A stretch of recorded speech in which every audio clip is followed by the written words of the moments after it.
আল্লাহ কুরআনে বলেছেন এমন এক জিনিস যা বিজ্ঞান বহু পরে আবিষ্কার করেছে। শুনে আপনি অবাক হবেন।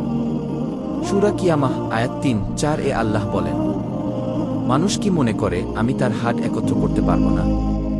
বরং আমি তার আঙুলের ডগাও পুনরায় গঠনে সক্ষম। ভালো করে শুনুন, আঙুলের ডগা। কেন এই অংশটা আলাদা করে বলা হয়েছে? বিজ্ঞান বলছে প্রতিটি মানুষের আঙুলের ছাপ একেবারে আলাদা। পৃথিবীতে কোটি কোটি মানুষ থাকলেও দুইজনের আঙুলের ছাপ কখনো এক হয় না, এমনকি যমজ ভাইবোনদেরও নয়। আল্লাহ 1400 বছর আগেই বলে দিয়েছেন যে কিয়ামতের দিন তিনি আঙুলের ছাপ পর্যন্ত ফিরিয়ে দেবেন।